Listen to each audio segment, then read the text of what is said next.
Today we're going to talk about some of the other cool things you can do with Google besides just searching the internet and finding information. One thing you can do is use Google as a timer. So I set timer for 10 minutes, and it starts to autofill my response, and I can hit start, and now the countdown begins. So there's one thing I can do.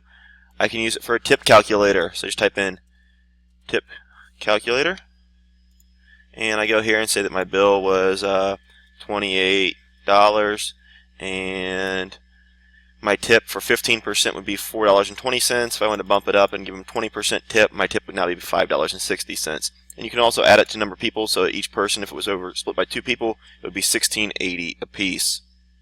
I can find out some of those changing holidays. So if I want to find out when Mardi Gras 2016 is, it tells me it's on Tuesday, February 9th. So there's 3 cool things we can do. If I want to figure out some songs by my favorite artist, I can just go ahead and type in songs by Eminem.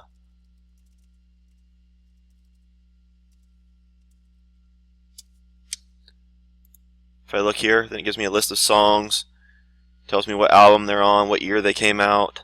I can click on a lot of these. It gives me a bio of Eminem over here.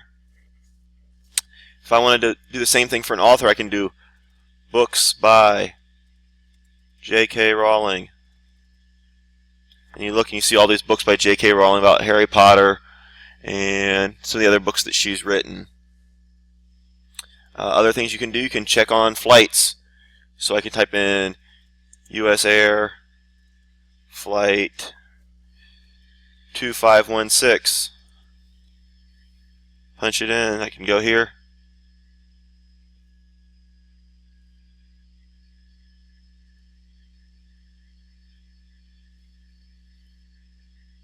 Shows me that flight.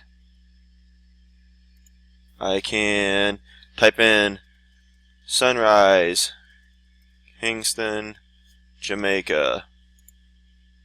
It tells me that sunrise in Kingston is at 5:35 a.m.